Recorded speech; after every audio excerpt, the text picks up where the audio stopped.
Okay, there we go. Hello, everyone. Welcome to another Mental Health Monday. I'm really excited for our conversation tonight.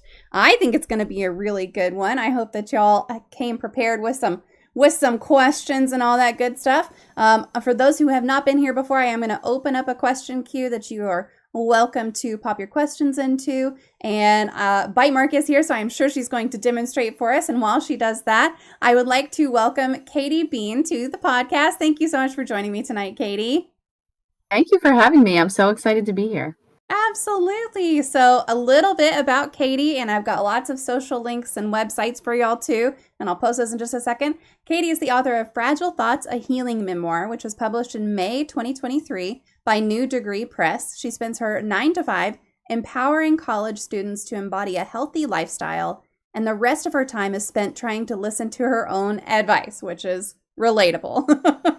She runs a monthly online learning circle, which is a book club with a self-study twist to build connection with the purpose of healing, and is also starting to build a Substack community around that idea as well, because we all have a right to heal, and that's WRITE, to heal in there. So we are going to talk about fragile thoughts tonight. So a little bit about fragile thoughts. It's written as both a personal narrative and a practical guide to healing, and it explores the intersection of three powerful healing tools: writing, vulnerable storytelling, and community, and yoga practices, which is what we're going to talk about tonight. So really excited, Katie, to have you with us today, and just thanks for agreeing to come on here and share your story and a little bit of your expertise with us.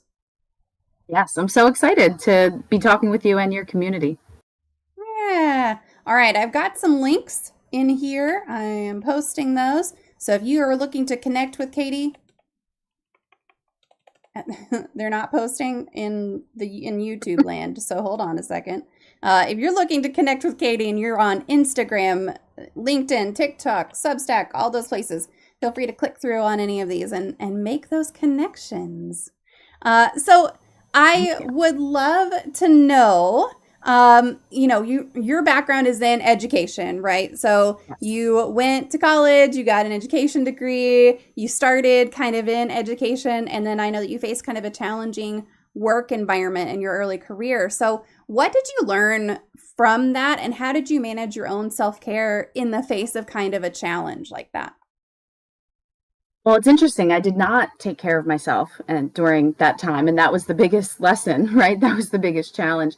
You know that quote, like, how does it go? If you don't pay attention to your wellness, you'll be forced to pay attention to your illness.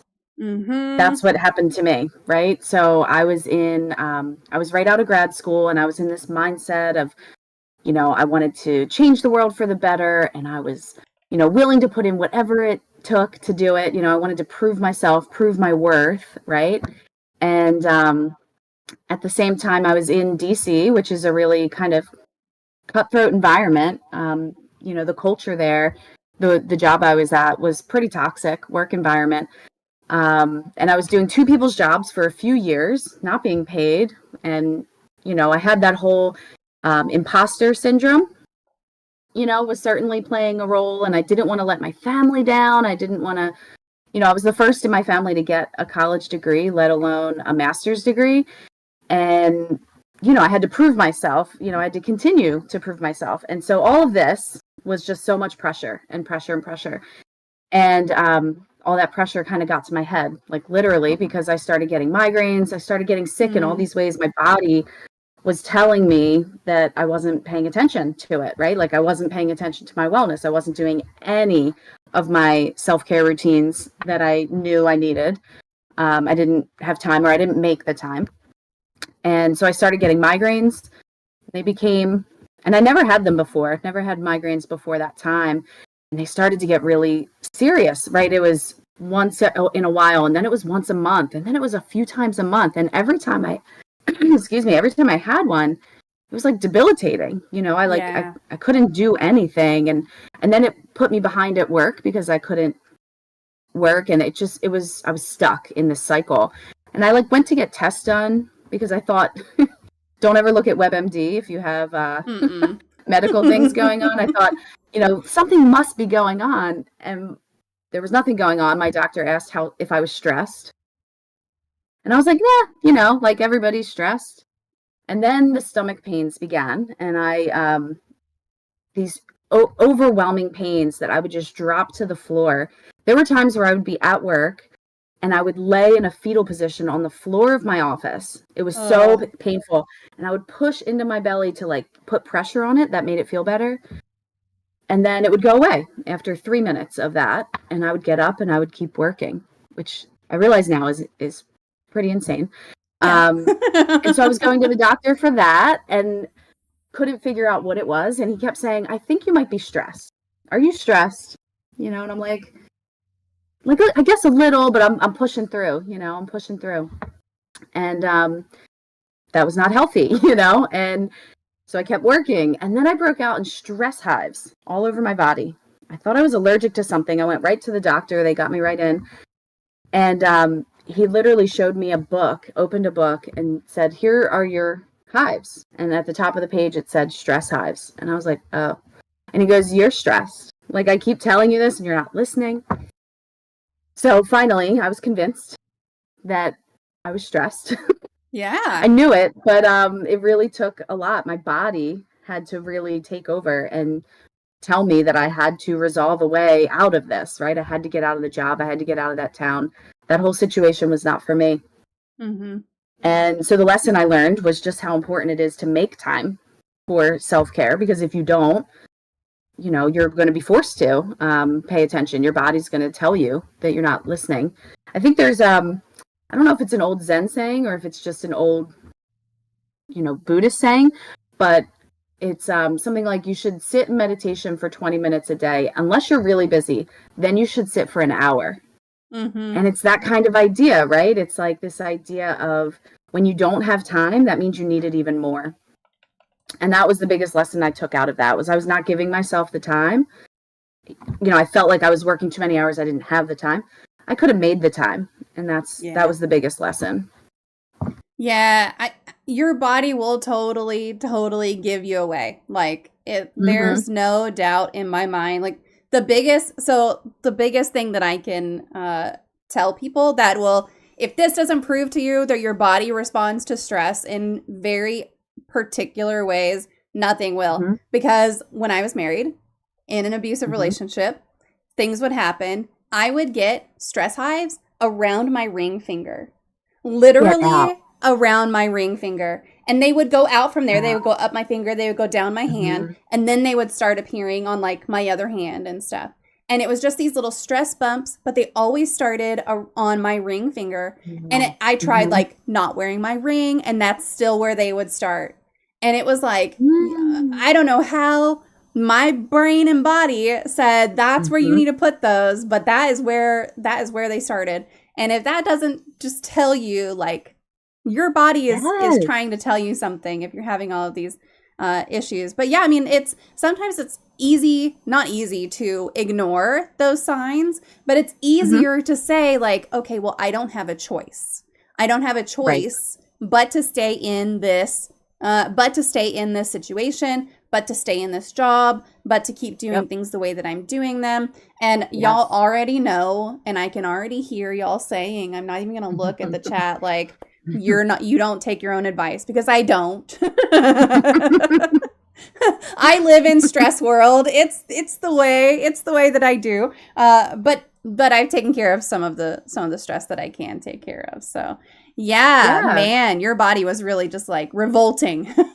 It was revolting. And you know, that book, The Body Keeps the Score, that was it, right? That explained so much to me. So for those who haven't read that book, that's a great one that really explains, you know, how the body holds all of this stress, and it will release it. If you don't release it in healthy ways, it'll release it in the illness and disease and stress hives, apparently, for both of us. It's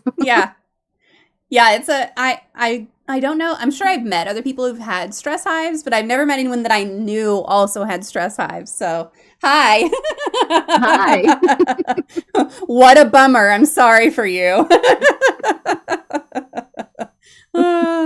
Yeah. I mean, exactly. My body was saying, hey, your stress comes from here. And I did take care of that biggest stress. And my divorce was finalized in 2021, but I haven't had stress hives since 2020 when I kicked my ex out in late 2019. That was the last time that I had them, and then they were done. Right.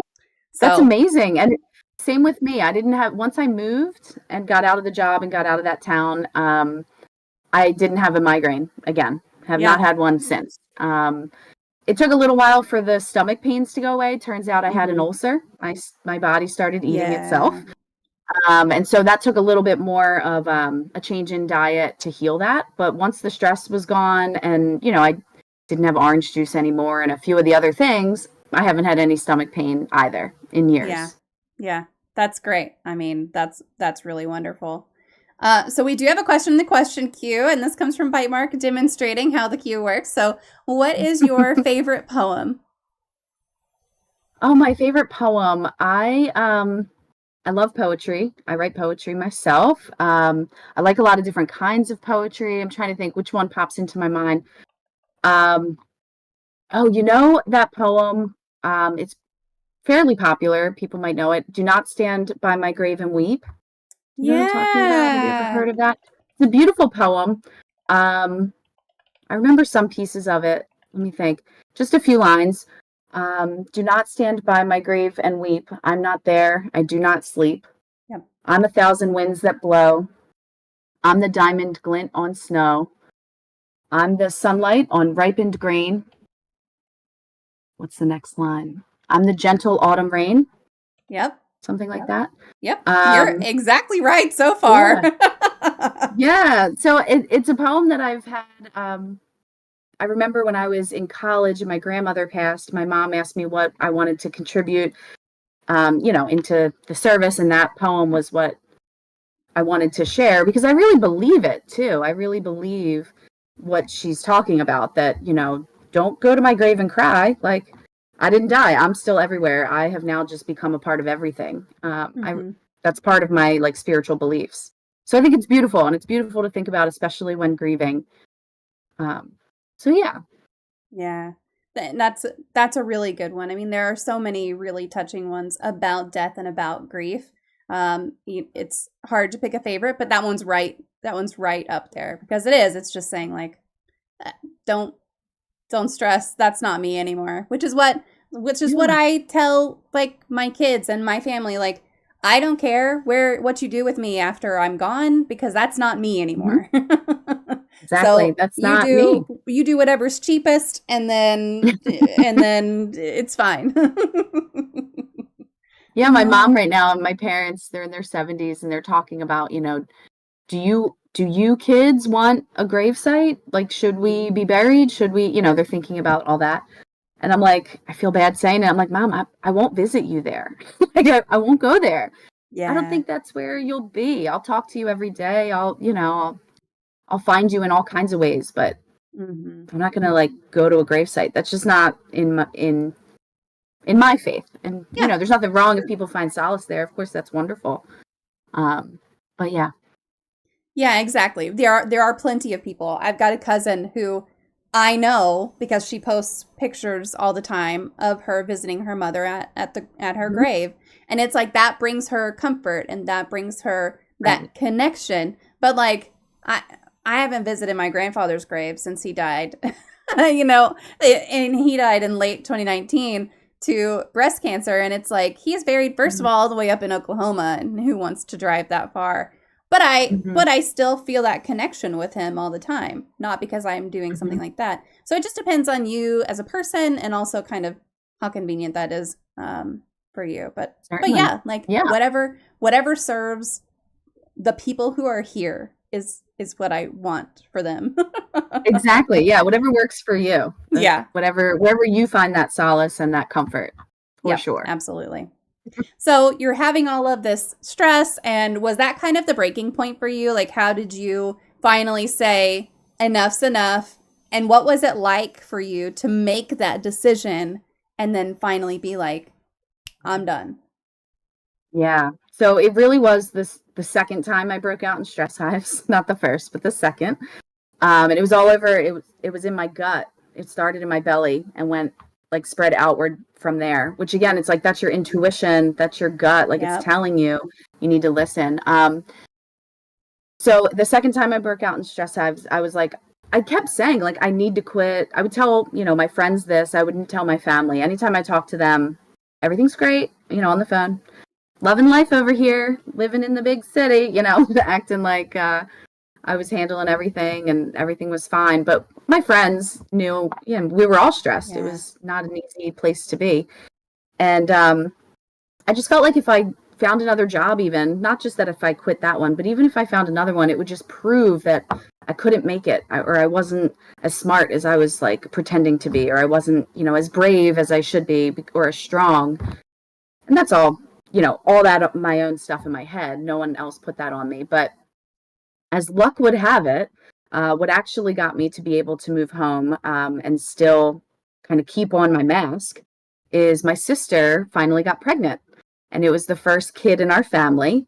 And Aw. I was like, I have to go home and be the best aunt ever to my new nephew. And so that was my excuse. I have to leave this job now. So that's what I told everybody, my family, it comes first. I have to move home, or towards home. And so I started the job search when I found out, and within 5 to 6 months, I had moved back home and had a different job that was doing similar work, but a different mission. The mission was geared around holistic health and wellness. It was focusing on wellness in particular, in a college setting. And I remember at the interview, they asked me, so how do you take care of yourself? Like, what do you do for fun outside of work? And this is a stressful job, so how do you manage that? And I remember sitting there thinking, oh my God, the fact they're even asking me this is a different job. This is definitely a different world. And I didn't know what to say because I wasn't taking care of myself for years at that point. And I think I said something like, oh, I'll be closer to family and I'm excited for that, which was true. But yeah, so that was really, it was family that gave me my out. And I could still keep my mask on of I'm a strong, independent woman and I can handle anything. So it took a little while to break that one down. But I was in a better environment with a better job, with much better work-life balance. I could finally start therapy again. I could finally, do things that I know I needed. So that was great. Yeah, I mean that takes strength even just to say like I don't want to do this to myself anymore. Like it might from an outside perspective look like failure, right? But you got to just say I love that mug. Sorry, I got distracted by your coffee mug just then. That's really cool looking. It's actually it's the Firebird Festival. I told you I live in Phoenixville. Uh-huh.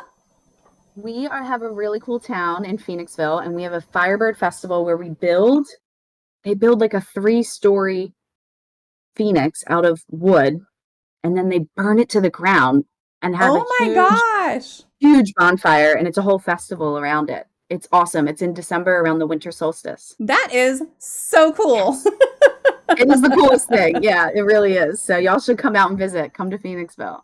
Oh, I love that. That sounds like a lot of fun. That's awesome. Now I don't remember what I was saying, which is fine, but like it does. That takes a lot of just guts to say like I'm done here. I'm not going to worry about what it looks like on the outside, which I know you said you were still worrying about a little bit, but you don't necessarily have to. Like comparing yourself to other people and saying like what are they going to think? To me, that's one of the things that I've learned in my life is like you just have to not. You just have to not do that. Exactly. And it took me a little while longer to get to that point of being able to say like I just don't care about these other people's opinions. But I wasn't there yet. I was still I moved out of there when I was 28 years old, so I was still in my 20s. I was still fresh, I guess. My 30s is when I really started to let that go, let go that pressure that we put on ourselves, that we make believe in our head that other people are putting on us, like, but they're not putting it on us. We're creating that, or at least I was creating that in my head. That's a good comparison of like 20s to 30s energy also, because that's what it was for me. Like 20s, I was still, I'm going to conquer the world. This is going to be, Mhm. I'm going to be the best, blah, blah, blah, blah, blah, blah, blah, blah, like all the things. And then now in my very late 30s, I'm like, yeah, fuck it. No, it's true. It's like I wanted to climb this corporate ladder and I'm gonna, Yeah. do all this stuff. And now I'm like, corporate ladder? No, no, no, no, no. I want to rest. I want vacation days. Yeah. Yeah. That is priority, not climbing a ladder. Yeah. But it I takes a still, while. You have to get that. You have to work through that. yeah, Everybody does a exactly. I little. mean, I still Mhm. have to have a very challenging, I have to have a very challenging work environment where I get super bored, but that's more of like a keep me engaged kind of thing than Yeah, a I want to conquer the world. It's a don't get so bored that you take a nap in the middle of the day yeah, kind of thing. So, yes. I can relate to that too. Yes, I still want yeah. to be energized and motivated and doing Yes. something I'm passionate about, but I'm not so concerned about um, getting promotions, job title, Yeah. like that kind of stuff. Just I used to care about that, Hmm. and I don't anymore. Yeah. Yep. It's That's it's fair. freeing, really. It really is. Do you have a serial killer or a true crime story that fascinates you? Um, Interesting. So, I do love, all the classic ones that are not true crime, but like Law and Order SVU and Criminal Minds. Oh yeah. Love Criminal Minds.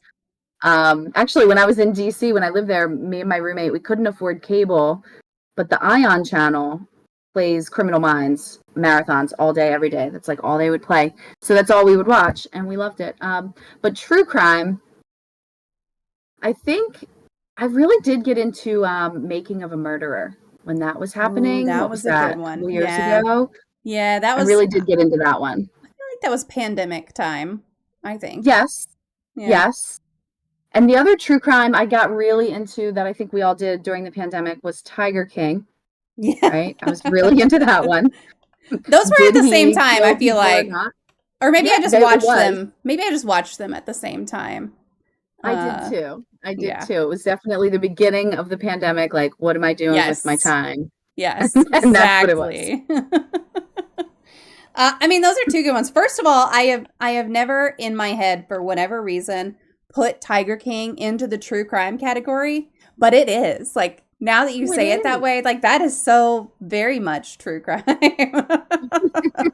I didn't consider it to be that, but as soon as you said it, it's like, no, that is exactly what it is. That's We great. didn't think it didn't start out that way, right? We just Yeah, thought, yeah. but it turned into that. Yeah.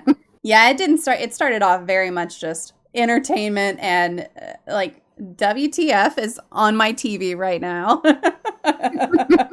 But everyone Pretty was much. watching it, so we had to be there watching it. That's right. Everybody was talking about it. Yeah. Yeah. Yeah, Making a Murderer was fascinating. I mean, just the things that they can get away with in an interrogation and then Hmm. use as evidence. It's like whether you think one person did it, another person did it, whatever. Like it's a tragedy no matter what. But the Certainly. things that they showed in that documentary for me were eye-opening. Like I did Hmm. not realize they could do so. I have, because of that show in particular, I have counseled my kids to say like, if you're ever pulled out of class by a police officer, you're ever Hmm. anything, the only words out of your mouth I want to be are yes sir, no sir, or yes ma'am, no ma'am. I want my mommy, I want a lawyer. That's it. Hmm. That is all. Yeah. Hmm. So It's crazy that you have to be that cautious, yeah, but you do. But you do yeah. need to be that cautious. It's Hmm. insane. It's insane the things that they can just get away with. It's crazy. It's Oh, crazy, Tyrion Tyrion. woke up. I know. He's like, I'm awake. What's crazy? Said you were talking about big cats. What's up Oh, with big cats? you are. Yeah. You are the biggest. You're the biggest cat, probably. The whole lockdown kind of seems like the same time. That's true. That is very true. Any lawyer anywhere will tell you not to talk to the cops, especially if you're innocent. Any defense lawyer, yes, yeah, Yeah. absolutely, Yeah. because they can do all kinds of stuff with the things that you say and twist it however they want to suit their narrative. That's right. Yeah, it's crazy. All right. Well, getting on to the topic for the night. Can you tell us a little bit more about your book and kind of what inspired you to write Fragile Thoughts, and how did you go about writing it and kind of making it happen? Yeah. Okay, so I have always been a writer. Just it's always been a part of my life. Just, I've always had diaries as a kid and I've just always written. But the real inspiration for the book started around 2019 when I started a word of the year practice. So instead of, doing a New Year's resolution or whatever, I decided to do a word of the year. And I learned about this like long journaling process to develop and come up with your word of the year through another podcast called Yoga Girl, Conversations from the Heart. Rachel Brathen runs that. And I was listening to the podcast and she would give it was like a 3-hour journaling exercise. She gave all these prompts to reflect on the past year, all these prompts to reflect on the next year. And by the time you're done, you come up with a word of the year. And so my word of the year in 2021 was healing. And this had to do with a lot of different things. We were still in the pandemic. There was a lot going on for everybody around that time, and other things going on with me. And one of my smaller goals that I'd written down was to read 5 books that year. I've always been a big writer and reader, but I hadn't done that in a little while.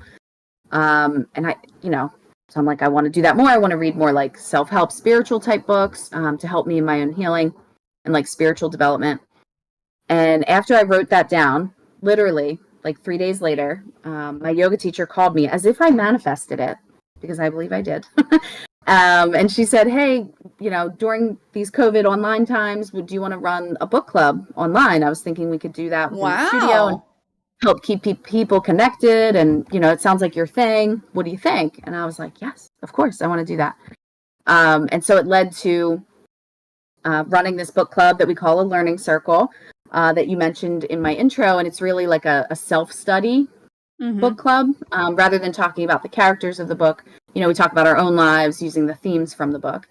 And so not only did I read I think I read 19 books that year instead of 5, which was like crazy, but I also wrote most of the book as well. I was doing a lot of writing, a lot of processing of my own stuff, and it was extremely healing. And so that book club, as in it, we would share about our own lives. And I started sharing some of the stories of my own life, and people were impacted by that in a positive way. And they encouraged me to share more. And it just evolved into wanting to publish these stories. And the process of this learning circle and how powerful it can be, which combines journaling, yoga-based practices, and the vulnerable sharing, right? The sharing of our stories with each other. And then, so in 2022, my word of the year that year was freedom. And it meant a few different things. It meant freedom from not caring about what other people think of me, which we were just talking about. It also meant financial freedom. There was a few things. But because it meant not caring about what other people think of me, I remember I put online, this is the year I will publish my memoir. And within a month, I had connections that were connecting me to people, and I found my publisher that way. So it was pretty serendipitous. It was pretty things just happened. And then once I found New Degree Press and was working with them, everything just flowed, and it just happened. It took about a year-ish. I had written so much of it as in my own journals, and then I had to turn my journals into an actual coherent book. Yeah. So that took a lot of rewriting and editing. I worked with a great team there to do that. And so then it came out last year in 2023. That's awesome. It's wild to think about how that happened. It all just evolved, Yeah. Yeah. It really does sound like that's how it was meant to happen. You went from stating your intentions to having something kind of come to you, and then turning that into something else, and then pursuing it, and then putting a new thing out there. And it's just all of that is really great. And just the way that, that stuff can come to fruition, it's really great. There is cat hair floating everywhere in front of my face. I'm like trying to pull it off as it floats into my eyes. He must have shaken. He must have just shaken his little body. But But no, yeah, I that's mean, exactly what it was. It was like I was writing it down, and this is the power of writing. This is where I find, this is where even the book came from, is the power of writing, and how writing mhm, not only can help us heal, it can help us process what we need to process, and it can help us achieve or find whatever we're looking to find. mhm. So there's a real power in writing. Yeah. And kind of the connections too. Just Hmm. that's wonderful.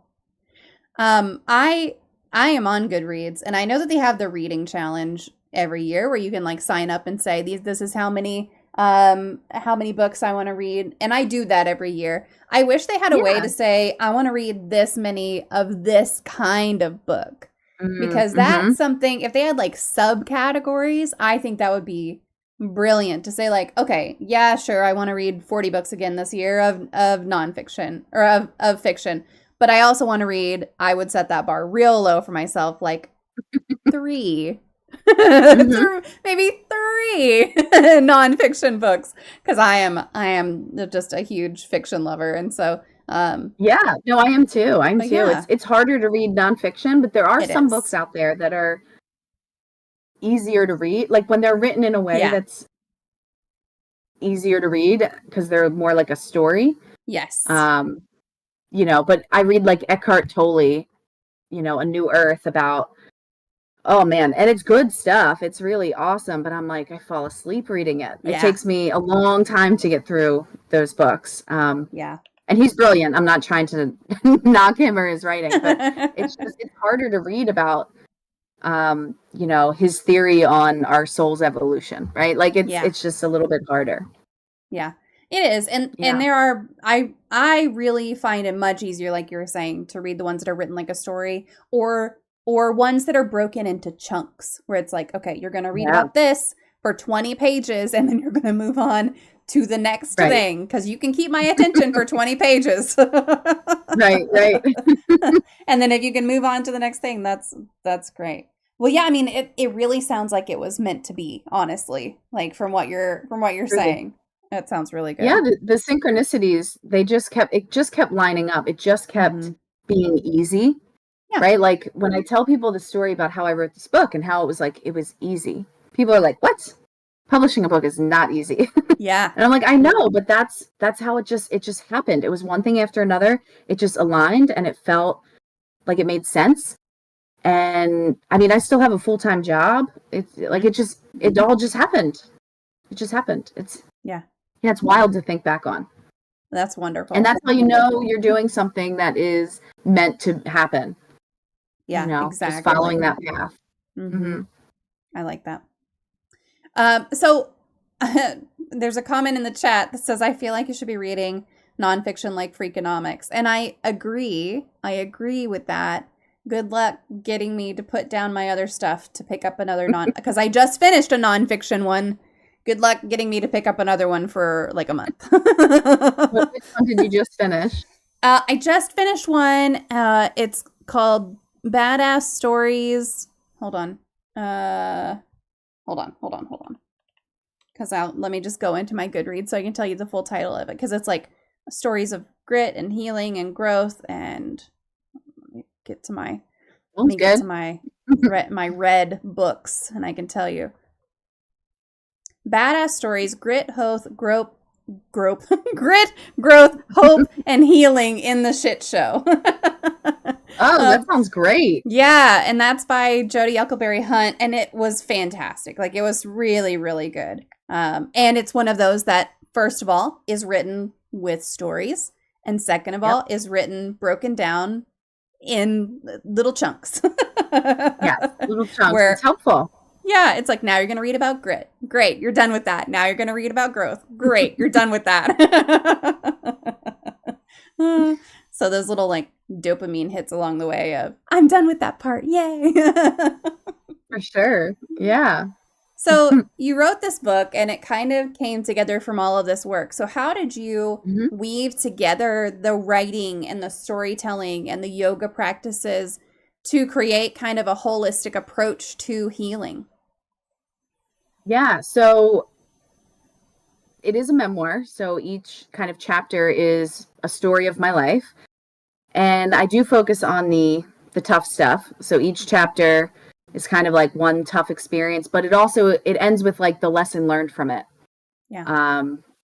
And how I used writing or these other healing tools to find the lesson in it and to find the healing in it. And so at the end of every chapter, there are journal prompts and one yoga-based activity for readers to find their own healing. Oh, I And love that's that. really how, thank you. And that's how the learning circles were run, right? So we'd read a book and then we'd use the author's stories as like the jumping off point to consider our own lives. And we'd have a share circle, and that vulnerability is really powerful, right? So in the share Yeah. circle, everybody would be, sharing something that's significant to them, and they'd hear, I'm here with you, or me too, I can relate, and all of that is so powerful. And then, we do deep breathing, we do meditation, we do journaling in that group. And it was that combination of all of these things that really like supercharged all of our healing. Like everyone in that initial group will tell you, I didn't know any of them. I knew one person who was an acquaintance from work. The rest of the group were all strangers to me. And some of them are now like my best friends years later, right? It was truly powerful, and it was transformational for all of us in that group, in that initial group. So yeah, so that's kind of how it goes. It's like something difficult, the lesson learned in it, and then 5 questions and 1 activity to do on your own. And that's how the whole book goes. Okay, fine. I'll read that one next.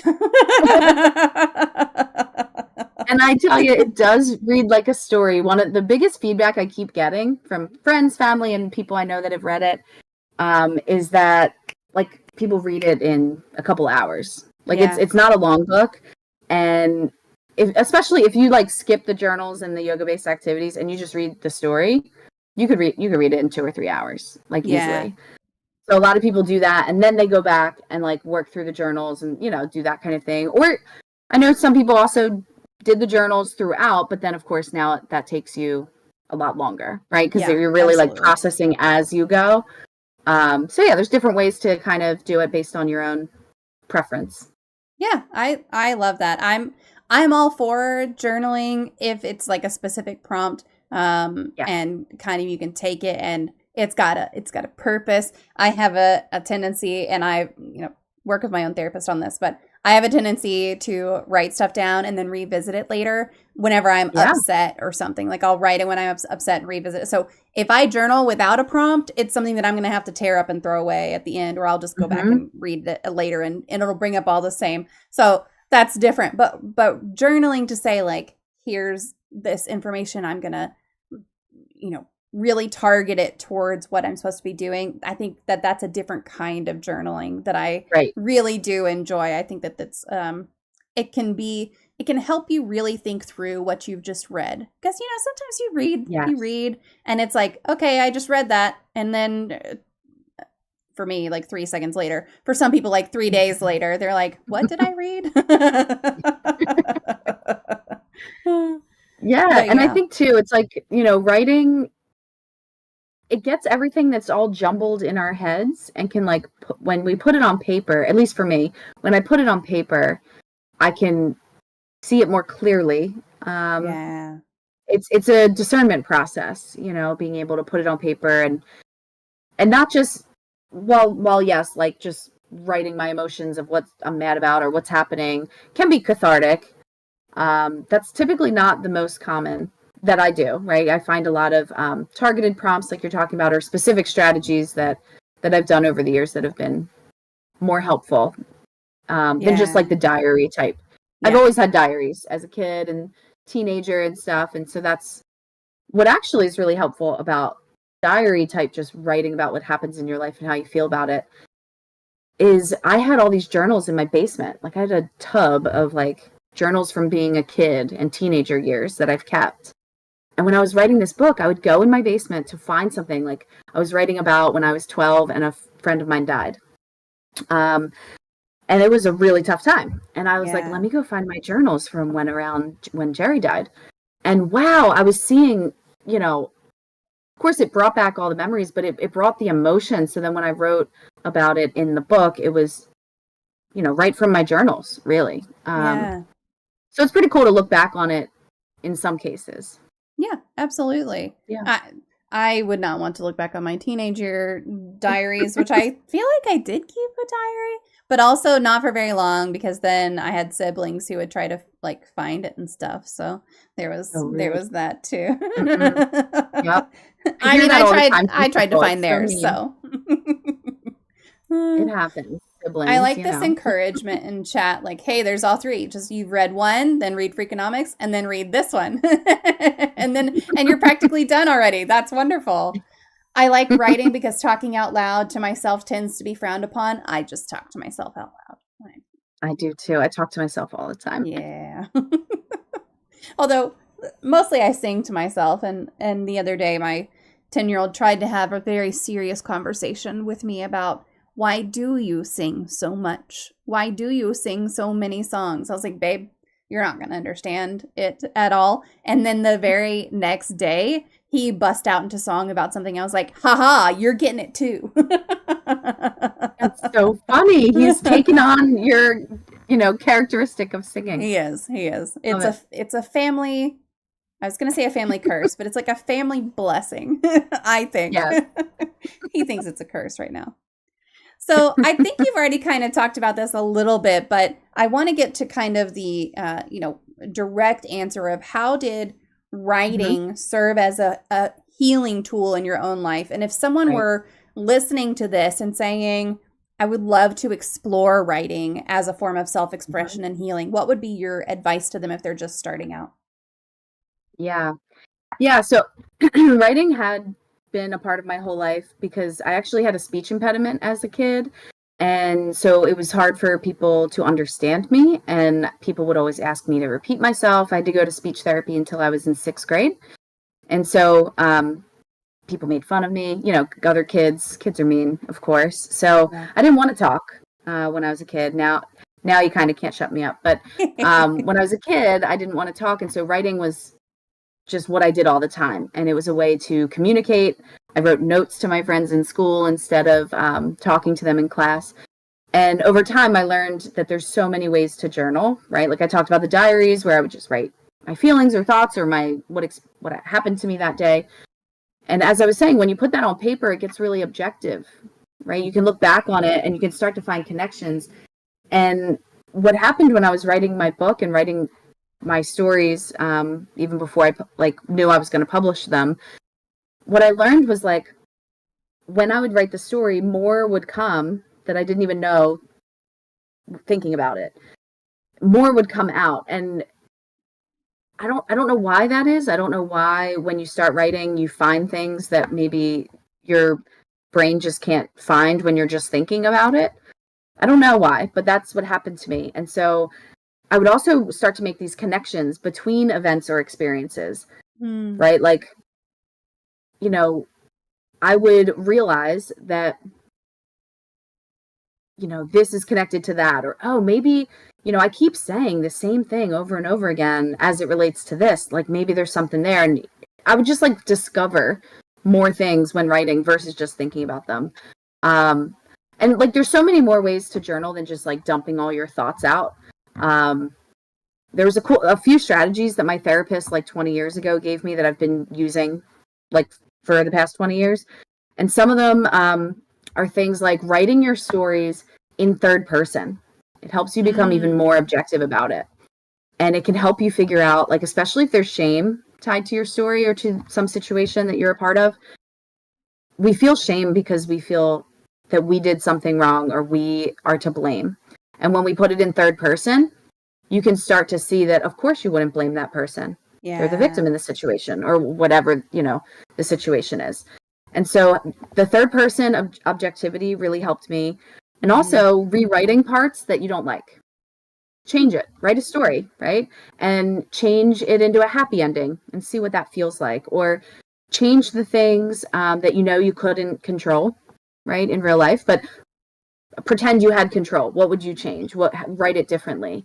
And that was a therapeutic, idea that my therapist gave me, and I would bring back to therapy and we'd talk about. And that really helped, because it really, again, it helped remove the blame and the shame from the equation. Because I started to see like, oh, I really was doing what I needed to do to survive in those situations, or there was a reason, right? Like, and I didn't know that, like, logically. I had to write it out in this story form, at least for me, to see that. So that's one kind of method I would suggest. Another method would be like sentence stems, to just see where it takes you. So you start a sentence, I want, I need, whatever, but do it like 5, 7, 10 times. Write I want, and then finish the sentence. And then write again, I want, finish it a different way. I want, finish it a different way. And you start to really dig deeper to find out not just the surface level thoughts. You see what comes deeper when you say, I'm going to write this 10 times and see what happens. And it's not just I want or I need. It could be, I need forgiveness of, or I want to forgive. It could be literally anything at all. I'm grateful for. That's always a great one, right? Gratitude writing is always helpful to reframe our brain. But yeah, I think even writing letters to people is another great strategy. Writing a letter to your younger self, your future self, to people you care about, people you're mad at, people you can't stand, people that hurt you. Write a letter to God, whoever your higher power is. Like, there's the letter writing process is really powerful. And if anyone follows Elizabeth Gilbert, who wrote Big Magic or Eat, Pray, Love, Elizabeth Gilbert, she's a phenomenal writer, and she is on Substack right now doing letters from love, and she encourages the journal prompt every week. If love was going to write you a letter, what would they say? And then there's like slightly different prompts each week. But she has a great journaling community that I would also recommend to look into, because they'll have many more prompts and ways to, techniques to look into as well. Yeah, so those are just a few. Yeah, I mean, I really love some of these techniques. Like, it feels like it is really getting to, first of all, getting to know yourself a little bit, but also like scratching the itch in your brain to just say like, okay, get it out and get it all the way out. Because you're right, like we can have 100 thoughts, and as everyone already knows, and as you can likely already tell, I get distracted mid-sentence all the time. And so because I just like go off on these tangents, I might not finish a single thought for 10 full minutes. It might be 10 full minutes of no actual thinking happening.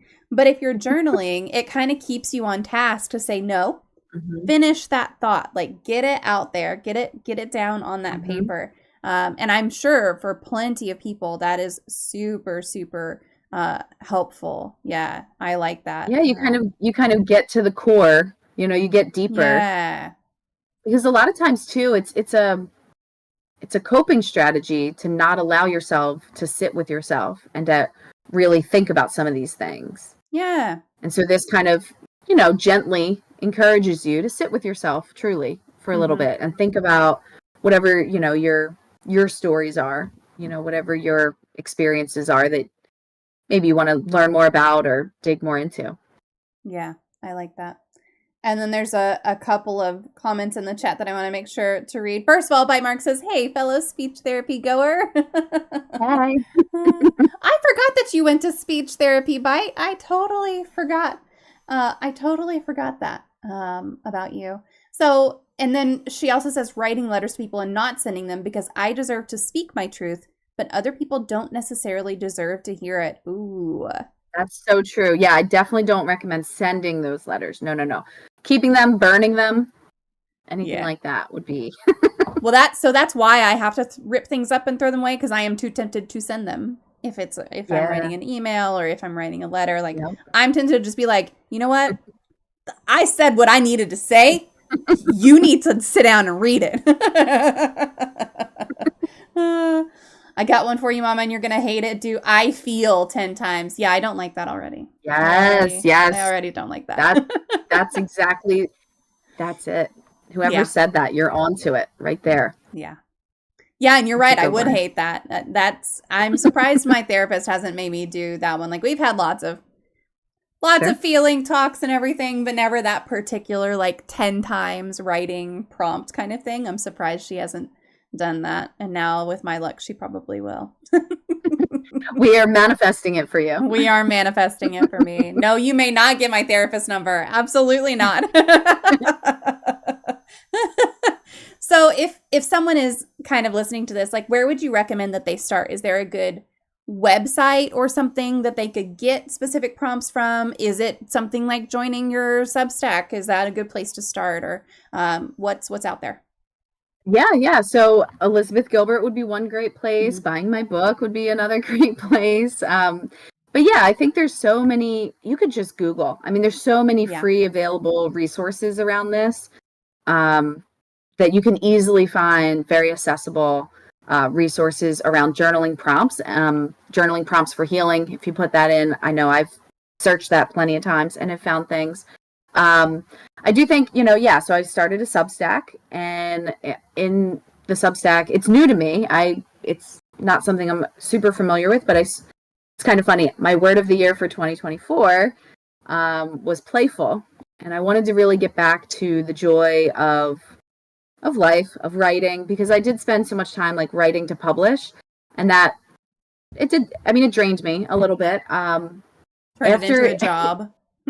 Yeah, it really did. And I had like set meetings with the editors, and it just, and after I like submitted it and was done, I didn't write a single word, not even to journal for myself, for a solid 8 to 9 months. I was just like done. I Wow. had all the words. There were no more words in me. But I wanted to come back to the joy of writing because I love to write. And so I started a Substack, and I learned about the community because I wrote my word playful. And literally 2 weeks later, I met somebody through a friend. Her name's Kate Brenton. She's another great resource. She runs Sit and Write. It's a group on Substacks called Sit and Write. And I met her actually through a yoga class. And then at the yoga class, at the end of it, the teacher was like, I really think people need to connect better. And so I think everyone should introduce themselves and tell each other what you're working on, because I think there's people here that need to meet. Okay. So I was like, I'm Katie Bean, and I'm all about healing through writing. And she's like, my name's Kate Brenton, and I'm all about healing through writing. I was like, it was kind of crazy. And she's like, yeah, I have the Substack. So anyway, it's just, again, the serendipity behind all of this Yeah. stuff is just wild to me. So I started a Substack per her suggestion. And so that community, it's totally free. It's a great resource for writers, for readers, a lot of great stuff there. I put out a newsletter once a week on Sundays, and it'll have just a topic, whatever's on my mind, and then a few journal prompts that are based on that theme. So follow along.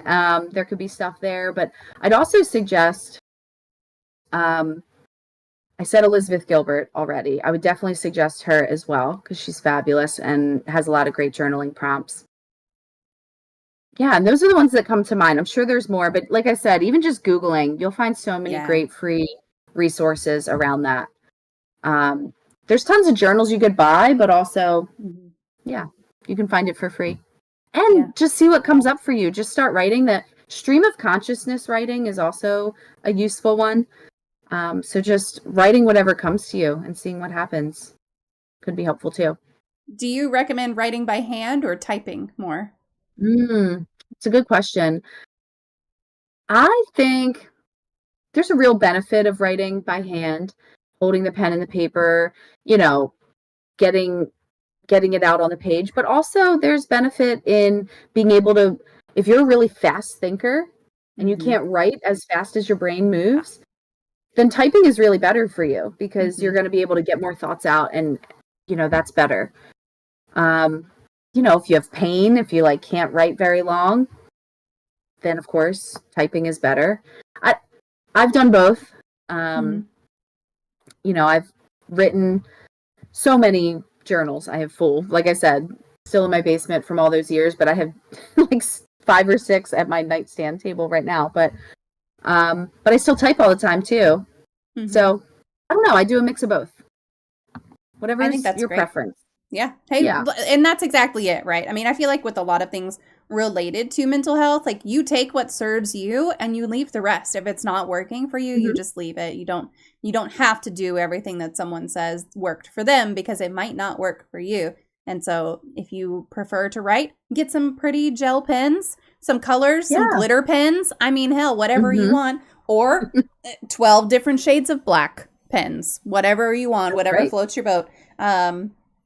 Or type. Like, I type way faster than I can write down. Absolutely. So I can get a lot more done if I'm typing. Now, I want to take a minute because I don't know what it is. What is Substack exactly? Oh, yeah. No, that's a great question. It's newer to me too, so I did not know as of just a couple months ago. It is an online website or an app. You can download the app as well. It is free.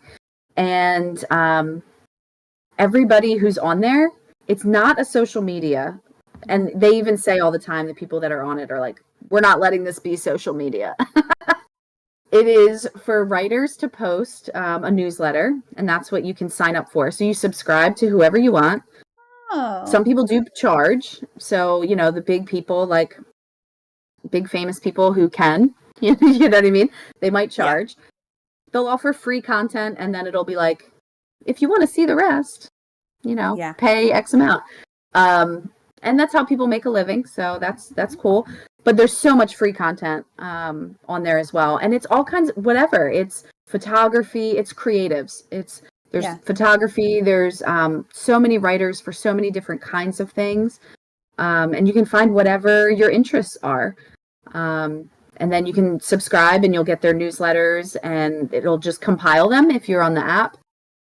You know, and it'll say under each one, 4-minute read, 8-minute read, whatever it is. There's also, they just added audio very recently. And so some people have added audio or podcast type sounds. And I'm still learning it. So that's as far as I know too. Do people like comment on it or collaborate on it or anything like that? Absolutely. You can comment on people's, newsletters or posts. Absolutely. And you can restack them, they call it. So if you read something that you think is really cool, you can restack it. And it'll show up in other people's feeds. That's cool. That's neat. I like that. It builds a community. Yeah, for sure. Yeah. So we're talking about journaling, but then there's also the vulnerable storytelling side of it. So sometimes you can journal and you just journal for yourself and that's all you do. But storytelling implies really sharing it with other people. So what do you believe the benefits of vulnerable stories are for both the storyteller and the audience? Right. Both people definitely benefit. I mean, it's to know that we're not alone, right? I think one of our biggest fears in life for all humans is that we're alone, that we are like one and only experiencing this thing, whatever this thing is. And so for the one who's sharing, you know, they're opening themselves up for others to see. And it's hard. It's brave to do that. And when they hear someone say, like, I'm here with you, thanks for sharing, like, that meant something to me, or, you know, the really powerful, me too, I can relate in this or that way, they know they're not alone. And that's so powerful. And for the listeners, you know, who are kind of blessed with this vulnerability, they get to get that same benefit without having to expose themselves. And really, when you think about it, it's shame, right, that keeps people from not sharing. And shame, it grows in the dark. It's you know, you need to expose it to the light. Like, you need to, you know, shine that flashlight right on it, because shame like shrinks into the shadows. And, you know, you got to put as much light on it as you can.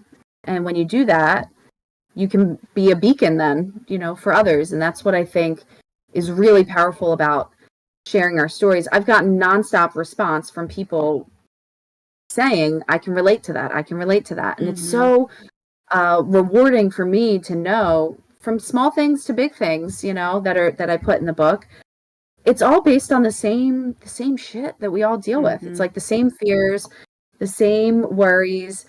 Maybe we all didn't have a speech impediment, though people can relate, right? Like, there are some people who feel that way. Whether you had that or not, you got made fun of as a kid at some point. We all did, right? And so the base fears that are in like everybody's stories is what connects us. It's what, keeps us together. So yeah, I think when we can open up ourselves and be someone, we can be that beacon of light for somebody else to kind of find their way. And that's the real benefit of it. It definitely, though, both people benefit. Yeah. Oh, definitely. I mean, and this goes back to what I always talk about, which is when I started sharing my own story and my own things that I was going through, really was when I was experiencing postpartum depression with my second kiddo. And I, for whatever reason, let slip one day at work. I think maybe my coworker saw me take a pill or something. And because at that point, my OB had already said, like, hey, you're depressed as fuck and you need to go see someone about it. And so I did, and I got on a medication that was compatible with breastfeeding and all that good stuff. And I let slip at work, like, this is something that I'm struggling with. And she immediately was like, oh, yeah. Yeah. I was like, what do you mean? Oh, yeah.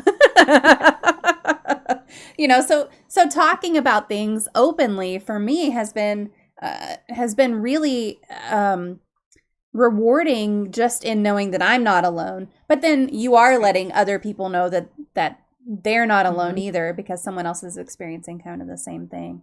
So yeah, I think that's Exactly. a real benefit. We did have a great community question that was sent in ahead of time. They requested anonymous, so I won't share who it was. But this person says, how do you recommend we navigate the fine line between being vulnerable and maintaining healthy boundaries, especially in public or online spaces? And I think that's a wonderful question. It is a wonderful question, because it's really important that we are, taking care of ourselves and having, like this question asks, healthy boundaries, and just making sure that we feel safe and comfortable with whatever we are choosing to share. That's so important. Yes, and especially in public or online, right? This is a scary thing. And I'll be honest, I did not share everything in my book. Yeah. I left things out, right? Like, I did not share every detail of things. I had a whole chapter. This is funny, I'm going to say this out loud. I had a whole chapter on, like, my sex life in high school. And all the trauma that was associated with that. And I was like, I don't need this chapter in here. Nobody needs to see this. And I took the whole thing out. So that chapter is not even in there. And then there's other things too that I didn't have. You don't have to put everything in. It's calculated vulnerability. It's not share every single thing. And I think that's important. I think, when in the learning circles I run, we talk about cultivating courage, compassion, and connection. And that's what vulnerable sharing does. And that's those three things that comes from Brene Brown, another fantastic author that people should look into if they don't already know her and her work. But she says to live a wholehearted life, you have to have courage, compassion, and connection. And it's sometimes what I say when I do my little intro about courage and what courage means. Sometimes courage is not sharing. Sometimes courage looks like listening with an open heart and hearing what other people are saying. Sometimes we're not ready to share, and that's okay. Like, sometimes sharing harms us and harms others if we're not ready to share. Like, you need to feel safe. You need to be in a space that is safe. And if it's online or in public, do you really know if it's safe? Maybe, depending on the circumstance, maybe not. So understanding, I think, a way to understand, is it safe, is understanding our own reasons for doing it. Because if we're sharing because it's cathartic, that's maybe that's not the best, because that's not always super helpful. Are we sharing because we learned something and we want to share the learning? Did we find a purpose within it? We want to share the purpose. Do we want to help others, basically? I think if that's where we're at in our minds about the situation, then we're in a place that we're ready to share. Because we've kind of come to this, again, it's like an objective place around it. And I think, your mission, destigmatizing mental health, we have the same mission. We want to help people heal, right? And if people are sharing just out of their own desperation, or their own, it's another word for that, their own need for attention, their own need for people to validate them, that's not a very safe and healthy thing for you or the person hearing it. But if you already feel safe, and you have worked with your therapist, or you've done the journaling, or you've done the whatever, then in a public or online space now, because that's what we're talking about. I'm not talking about Yeah. not opening up to your best friend or within a Right. small group of your Yeah. people. Of course, do that when you need the catharsis of talking to your friends, like, of course. But when it's public or online, I think you need to be in a place where it's helpful to others. And so, yeah, I think you need to be ready to share it, and that means seeing the lessons and understanding the impact that it could have. Does that make Yeah. sense? It does. And it's a really good point because it can be, I think, really hard to tell. Am I doing this, like you're saying, with a purpose? Am I Mm-hmm. doing this for attention, which there's nothing wrong with wanting attention? Of course. Am I doing this in a way that's going to be healthy, or am I doing this in a way that could be hurtful to myself or other people? And kind of really digging in and answering those questions takes effort and it takes time. Like people already know my story. They know how I got here. And so it's really clear to see, like, I have a reason that I do this. Yes. But Exactly. not everyone is going to have that immediate, like, oh shit, realization that something needs to be done and that something needs to happen and that you want to be a part of that. Sometimes it's going to take, quite a bit of time to even consider sharing something online, and whether or not you should is part of that. But it's a really personal thing. I don't think anyone should tell you you must share your story with other people. No. Like that's No. not something that I think that anyone would recommend. No, not anyone worthwhile anyway. Absolutely. No, and I work with students on my college campus who are in recovery from mental or behavioral health conditions. And we often have speak outs or events where we have panelists of students talking about their story. And I talk at length with my students, like, do you feel ready? Because they'll say, I want to share. And I'm like, you are 3 weeks sober. Let's talk about this, or whatever the thing is, right? Everybody's different. But there's power in small groups. That's why, for that example of that student, it's like, yes, go to a meeting. Like, let's get you sharing your story with people who understand you in the safe container. But putting you on a panel to talk to just all students, like, no. we need to like gradually get you there. When you feel ready, and because some people are going to have comments that you might not want to hear. Right? You have to be ready for that if you were talking about public or online or those kinds of things. And I'm in a place where I'm very comfortable. If people say whatever they say, I'm at a place where I'm like, I'm good. You could say whatever you want to say, so I feel like I'm in a place where it's okay. And I'm truly just here to hope that others can find something of value, hope that it can help them on their own path. If it doesn't, take what you like, leave the rest, and I'm okay with that. Yeah. And I mean, people online can be really brutal, and you got to be aware of that too. So like if you're going to share, if you're going to put yourself in that open, vulnerable position, like be prepared that the internet is full of dickheads and it can't necessarily be helped all the time. So just like steel yourself a little bit, because it's no matter how good your intentions are, no matter how touching and real and honest and raw your story is, someone's going to make a shitty comment, and you just have to be able to say like, okay, go off, whatever. You have to be okay with that. Like, you have to be solid and sturdy in your own healing, and especially online.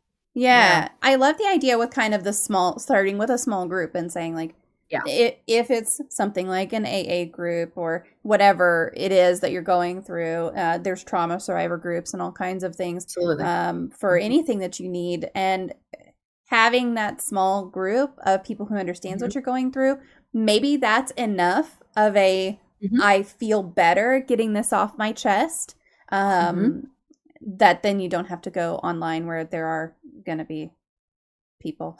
Trolls, Trolls, absolutely. Yeah. But that was a great question. I find your group. Yeah, that's a very valid question. Very needed. Absolutely.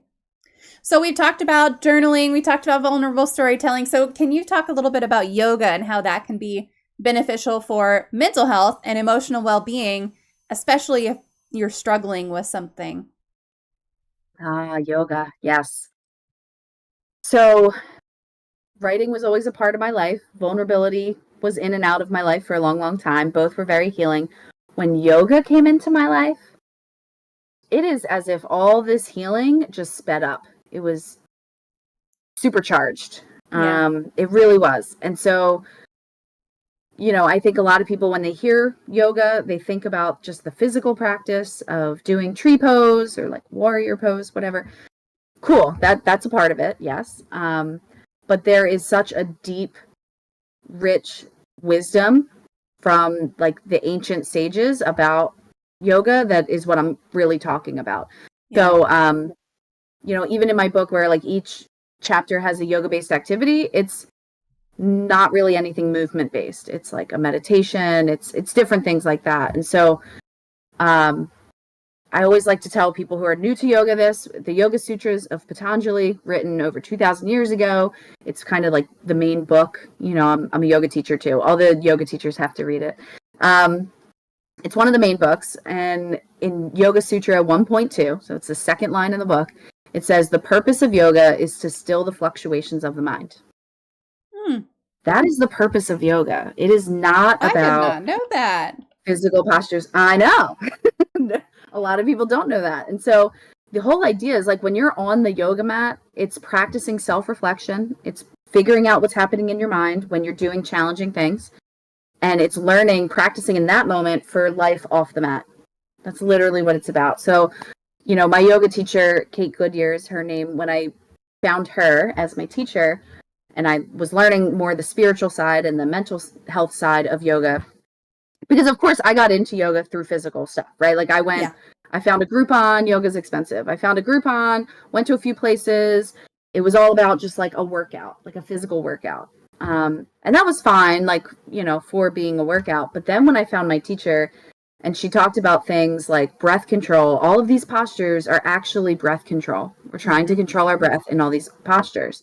And I'm like, oh, that's deeper than, just hold the pose or whatever. And she would, all these lessons, they started small and maybe obvious, but things like keep your eyes on your own mat. You cannot look outside of you shouldn't look outside of your mat because you're you and you can't like try to do what they're doing over there. They got a different body and they got different experiences. So you're never going to look the same. And that's a great lesson for life, right? And really it's about paying attention to the mind. Like, where does the mind go when you're doing something challenging? Does it say, you can't do this? You're fat and ugly and stupid, because that's what my brain tells me a lot of times. I got to change that pattern. And on the mat is practice, changing the mental patterns so that when I am in a challenging pose, I can start to change my thought process. That way, when I'm off the mat and I'm in a challenging life situation, I can have a better thought process. That's really what yoga is about. So that's like, it's like the mind-blowing part of yoga, that when I have started learning these things, it really sped up my healing journey big time.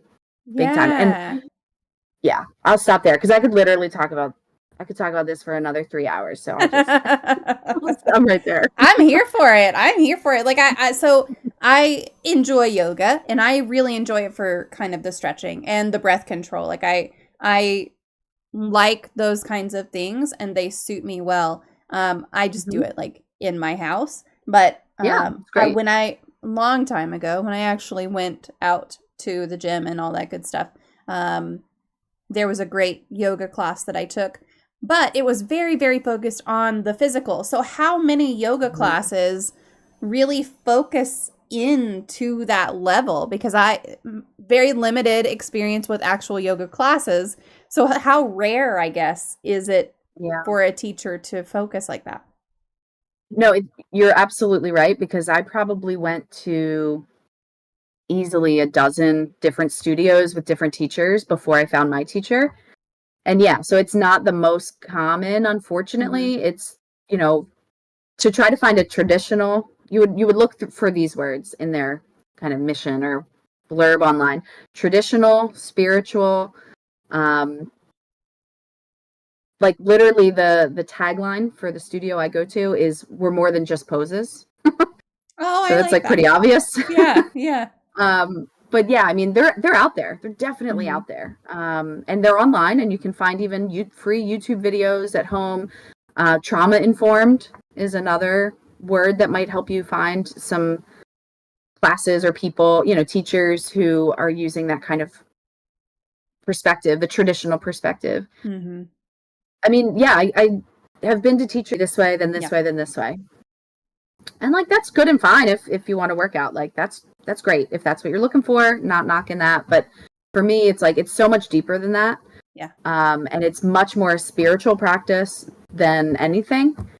And so that's what I look for.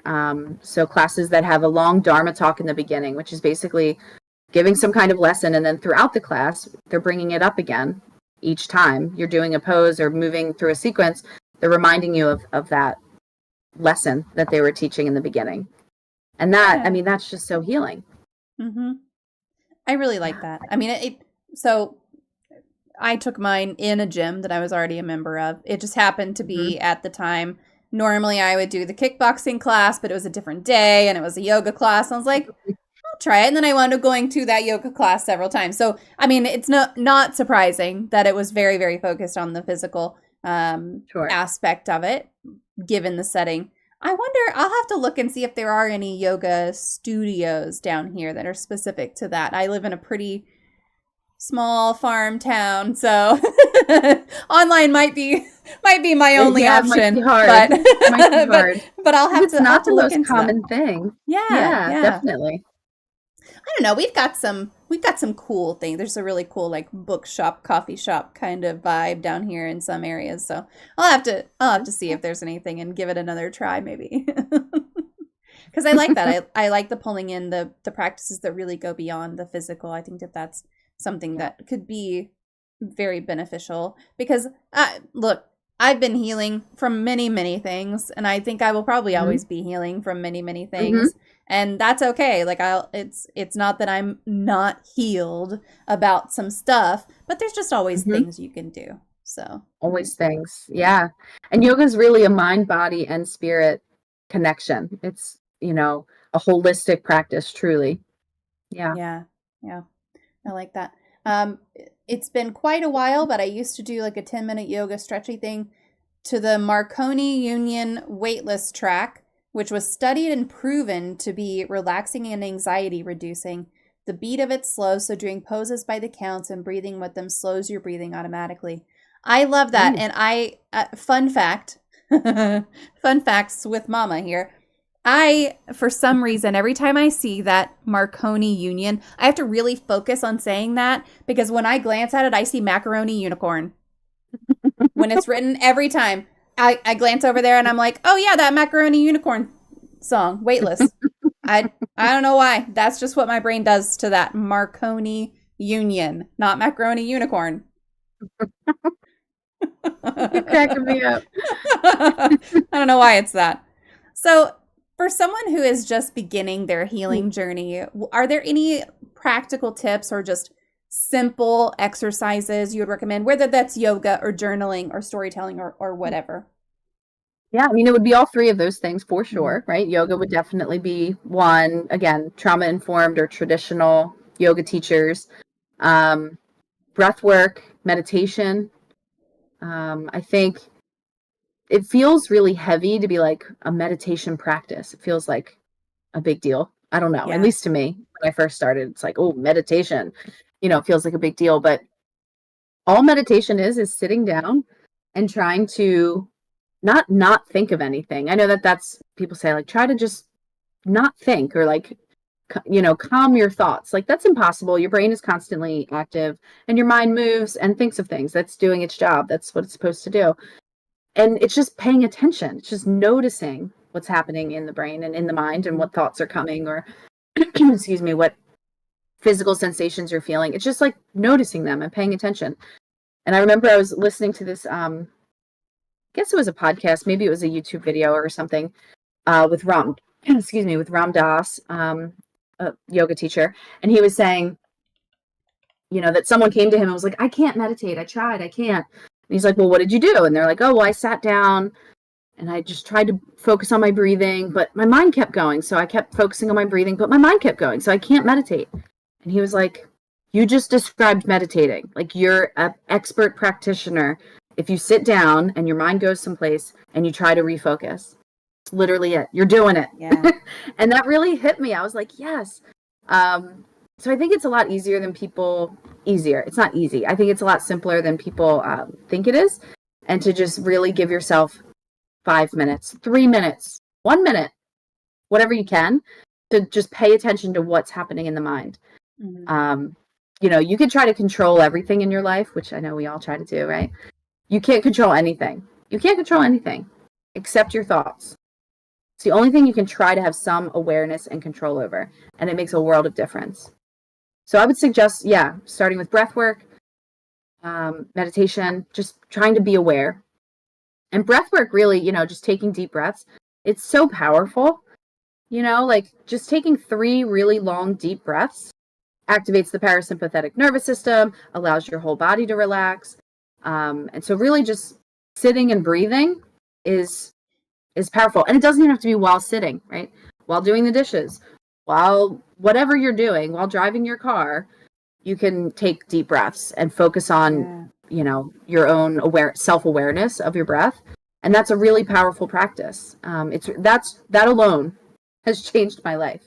I mean, not trying to be overly dramatic about it, but it really has. It really has, just paying attention to that breath. And, in yoga classes, my teacher will say, like, if you're in a pose, like the breath is the guide. She'll say that all the time. The breath is the real teacher. So, like, if you're in a pose or a posture or something and you find yourself holding your breath, you've gone too far. Listen to that. It's telling you to change or back out or whatever. And so if you find yourself holding your breath, or if you find yourself with breath that's short or shallow, then that indicates you need to change something. And that practice on the mat of being aware of that in real life, if you find yourself holding your breath, if you find yourself short and shallow breathing, oh my gosh, this is telling you that you're in a situation or something is happening that's not okay, that you need to change. If I would have known that when I was living in DC, right? I spent years holding my breath, I felt like. So breath work, I would really start there, and with all of these things together, whatever works for you. There's a great podcast. I'll have to look up I think it's called like Meditation Minis. Hold on. Let me see if that's the right one. But it's great. Yes, this is the right one. What is her name? She says it every time and I can't remember what it is. But it's wonderful. It's this lady. She's got a Shell Hamilton. I don't know why I can't remember her name. It's great. She's got a great voice and they're really short. And we used to do them when my 17-year-old was not driving himself. I would drive all my kids to school and we would do a meditation mini on the way to school. And so they're very short. There's some that are like 3 minutes or some that are like 10 minutes. And it's guided. It talks you through breath and everything. Because I have the same, that person who's like, I just my brain keeps going and I kept trying to focus on my breath. Like that's me. My brain just doesn't stop. So if I have something guiding me, it's much easier for me to say like, okay, I'm supposed to do this. And now I'm thinking about that and I'm supposed to do this. And I'm going to bring myself to doing this. And those short ones, if you are, even if you've never enjoyed meditation, I highly recommend that podcast because it's so nice. It's just, she's got a great voice. It's wonderful. And you can still do them while driving. Right. And that's not that I recommend like, you can do it but anywhere, anytime. Like it doesn't, and that's why it's the most accessible self-care strategy, truly, because it's free. It's everywhere you are. Yeah. And everyone can do it. Like just breathe. You know what I mean? Focus on your breathing. Take deep breaths. So no matter where you are, you could do that one. Absolutely. Love that. Now you talked about your learning circle a little bit. Are there any books that have come out of that you would recommend for folks who are on a healing journey or how does that learning circle really dig into your mission and help with connection and healing?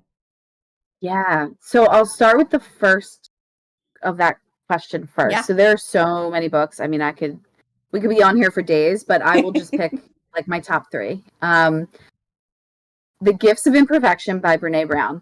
If you have not read Mm. this book, it is short. It is totally manageable. She tells stories throughout, so it's not difficult to read. But it's all about learning life's lessons and turning difficult situations into, learning opportunities and having a growth mindset. And it is fabulous and so helpful. And I've been giving it to every student that graduates that I work with, my group. I've been giving it as the senior gift for like 15 years now. It's like, it is the I like book. that. That's awesome. But when people ask me for one book, like that's usually the one that I'm like, Hmm. this is the one that you should read. So that one for sure. But another one that I read more recently, because that one came out years and years ago.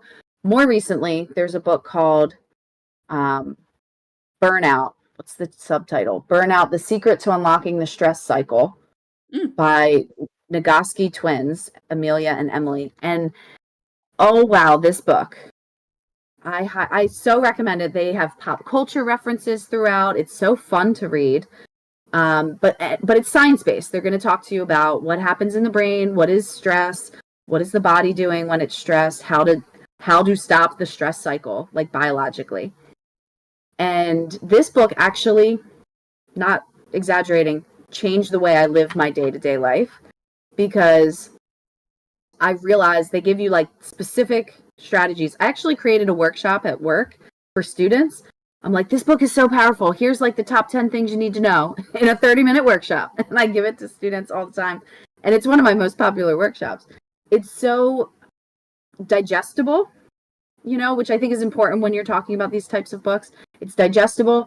And literally, it's like, here are the 10 things that you can do to stop the stress cycle in the body.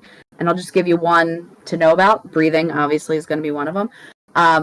But another one, physical activity. So we all know physical activity makes you feel good. You should do it. It's great for physical Hmm. health, sure. But for the brain, like when the brain detects a stress, it triggers, it's like there's a threat in the environment. And it could be literally anything. It, activates the stress response. You're in fight, flight, or freeze. And that's all happening. You can't stop that. That's just like what naturally happens for your survival. And so you have to be aware of like, is my heart starting to race? Am I feeling the anxiety in my stomach? And like all those things that happen. And if you start to notice those things, it's because of like, evolution. We used to run away from the saber-toothed tiger, right? We see the saber-toothed tiger, all that stuff happens, and we have to run. And all you have to do is run for 2 minutes, get your heart rate up. It's not even running. You can do jumping jacks. You could do dance to your favorite song. Doesn't matter what you're doing. Get your heart rate up for 2 minutes and then get your heart rate back down. And your body then tells your brain that we outran the threat. You could turn off the stress response. We're good. Wow. You Oh, believe that's that? Isn't that great. That's amazing? awesome. I'm not kidding that I do jumping jacks in my office sometimes. I'll close the door and just like, do something, get my heart rate up, get it back Hmm. down. Because you can tell your brain all day, don't be stressed, calm down, relax. That does not work. That never Right. works. You can't mentally change that. It's a biological process, right? The body keeps the score. So you have to use the body to tell the brain that you're safe and the threat is gone. And that's one of them. And in the book, they give you 10. So highly recommend that one. That's And awesome. I'll leave it there. Those are the two. Yeah.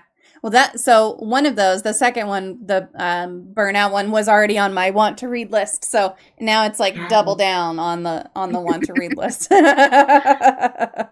sure. I think you'd love it. You'd love it. Yeah, yeah. And the brain says panic, and the body says, "Okay, now we did that. Time for something else." Yeah, exactly, exactly. Yes, It just makes it yes. a little bit easier. So tell me more about Learning Circle. Oh, yes.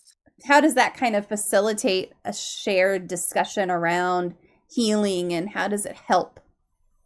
Yes, right. So it's been wonderful. Basically, and this semester we're actually doing fiction because I've been running it now for about 2 years, and we've read all of these fantastic books um, that are mainly creative nonfiction, spiritual self help type stuff. But this semester, like this month we're doing The Seven Husbands of Evelyn Hugo, and next month we've got Great Mad book. Honey coming. Yeah, and so if you've read that book, then you know that the story itself, I'm not going to give away any spoilers for those who haven't read it, but it's all about love, what we would do for love, what we're not willing to do for love, our public persona versus who we are in real life, kind of the masks we wear, right? And that's kind of the theme of the book. So whenever we have, book of the month, there's themes, and then we use those stories and that theme to talk about our own lives and delve into our own stories. So once someone signs up, I send out a curated list of podcasts and videos that focus on that theme. You can watch them or none of them. Like, some people don't even read the book, honestly, because you don't have to read the book to be able to have the conversation. Once we get together, it's always on Zoom. We talk about, actually, we always start with deep breathing, a grounding exercise.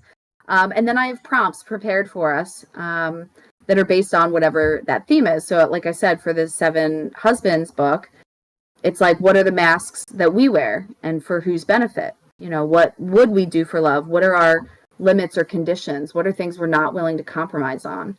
And those are the questions that we talk about. So we're not talking about the characters in the book. We use them just as a backdrop to talk about our own lives. And then I usually give a journal prompt in the middle, more sharing. And it's great. We connect. We focus, like I said, on courage, compassion, and connection. And I always give out homework because we meet twice a month. And in between those two sessions, there's mental health homework. And so it usually, relates to the theme. And I encourage people to stay connected. There's been some really great relationships and connections that have been made. Not everyone's local to each other because it is on Zoom, so people can be from anywhere. And but people have still, found each other on other platforms and have stayed connected and formed some connections, which is awesome. And so it's really fun, and it's definitely been a way for people to share, to create that container of safety that we talked about earlier, like sharing in a safe space where that this is an okay, we set it up so that everyone is okay to be vulnerable here. And it's been powerful. It's been really cool. That's awesome. And what was the book you said is coming up next for that? Yeah, so in April, we'll be doing Mad Honey. Okay. Who's that by? Who wrote that? I forget. Jody. Oh, there's multiple. 2 authors, yeah. Let's see. It's a super good book. Jody Picoult and Jennifer Finney Boylan. Is that the right one? Jennifer, yes, that's exactly right. Jody Picoult has written, I don't know, 20 books, tons of books. And Jennifer is, get this, talk about manifesting your dreams. Jennifer had a dream that she wrote a book with Jody Picoult, this famous author, and sent her a tweet and said, "Hey, I had a dream last night that you and me wrote a story together." And Jody said, "Really? What was the story?" She responded to her. And don't you know they created that book? And there it is. That's awesome. I love that. That's great. That's really cool. Well, I added that one too. So cool. Check it out. And then in May, every May we do my book because that's when it came out. So in May we'll be using Fragile Thoughts. That's awesome.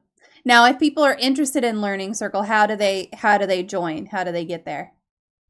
Yeah, it's as simple as on my website, they can click on the Learning Circle tab and shoot me Venmo. It's $20 for the month.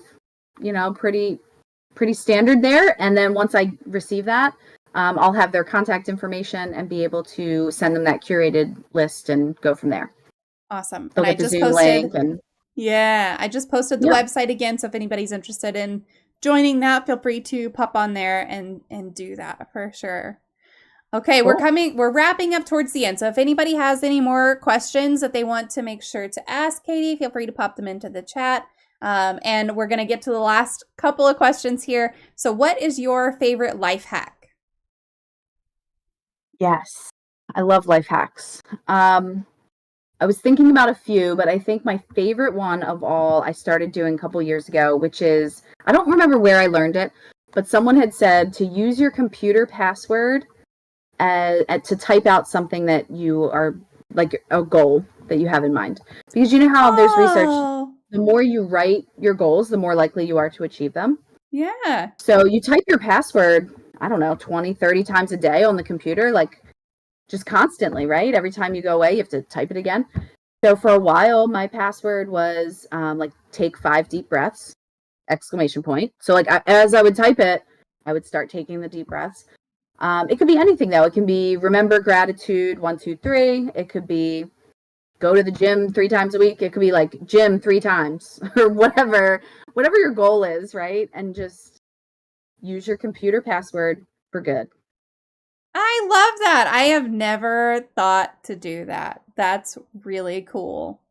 I mean, just using like take 5 deep breaths because then you're Mm-hmm. right, you're typing it and it's like you're so much more likely to just do it right then. Yeah, it's just a reminder, you know? And I used that one for a while. It was 3 breaths, then 4 breaths, then I have to change your password all the time. Yeah. Eventually you're up to like 99 breaths and you're like, shit. All I'm Can't do doing this is anymore. breathing. Gotta come up with a new goal. Oh, that's great. Well, it is time for the magic moment of the stream. So if you had a magic wand and you could Ooh, wave it and eliminate one common opinion or misconception or theory surrounding mental illness, disabilities, or talking about mental health, what would it be? I love your magic wand. That's so cool.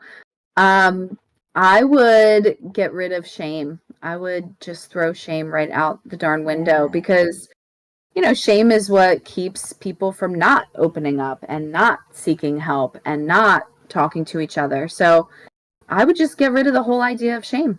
And then people wouldn't feel shame when talking about mental health, when seeking help. Yeah, I think that would do some good.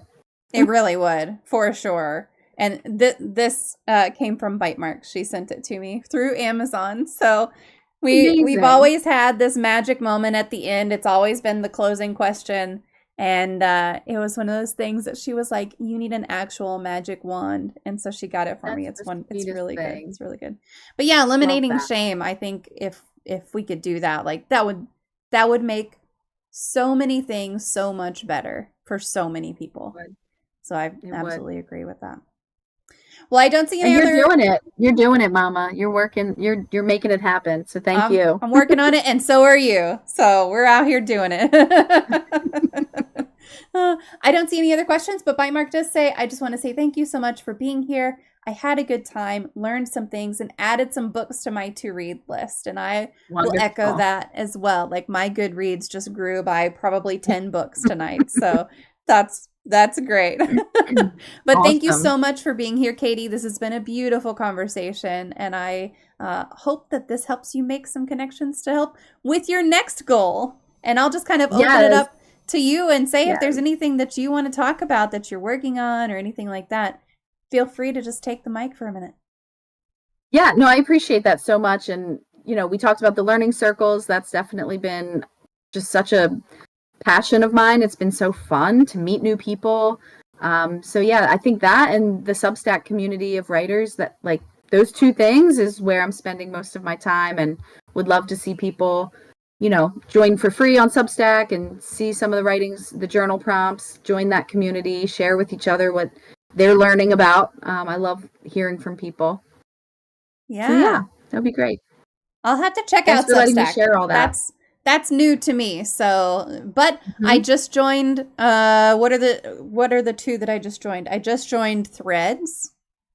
I was not Okay. part of Threads, and I just joined Be Real because my 17-year-old Ah, really wanted me to join Be Real. So I've joined both of yes, those. So it's not that I can't join a new one. I'm just not familiar with yes. it yet. Yes, I'm on Be Real. All of my college students are on it as well. So Be Real, I'm familiar with. It's a younger Yeah. generation one. It was new. It was new to me. I was like, Yeah. "What are you talking about?" And he showed me, and I was like, "Okay, actually that's kind of cool." But then so Yeah. now whenever I do it if it's after school, my 10-year-old is home, and he'll be like, I want to be in it. And so I wind up having all these retakes because he's not happy with, like, he wants to be in both sides. So he wants to be here, and then he wants to run in front of me and be in that one too. And it's like, well, I only caught part of your hair in that one. He's like, no, we have to redo it. Oh my goodness.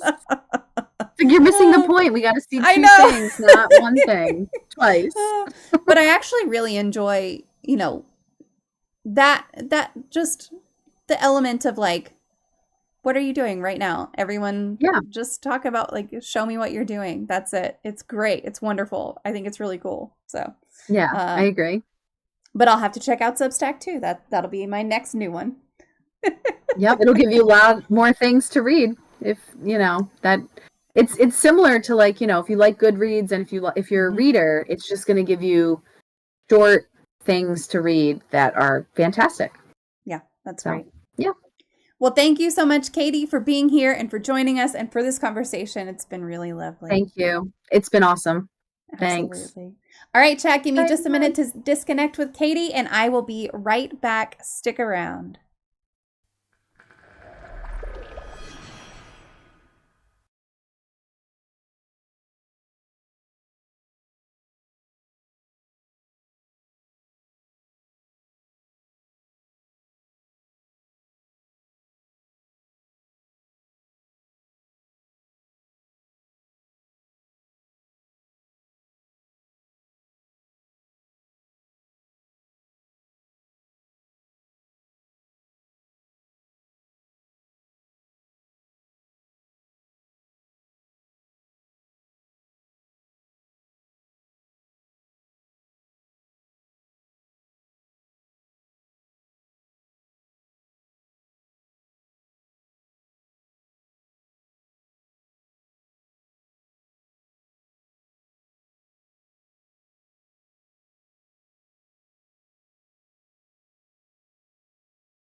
thought that was a really good conversation. I hope that y'all enjoyed it as well. And I feel like we could have just kept talking. Like, that was one of those that I really feel like we could have just kept. I found myself having to be like, stop. I have to stop adding. I have to stop adding to it. Because those conversations, you know, we do these mental health Mondays, and like, I always have a lot to say. Oh shit.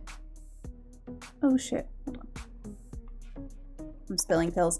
I always have a lot to say in general because that's how I am. But whenever we have these conversations, like sometimes I have to be like, in my internal dialogue, you have to stop talking now.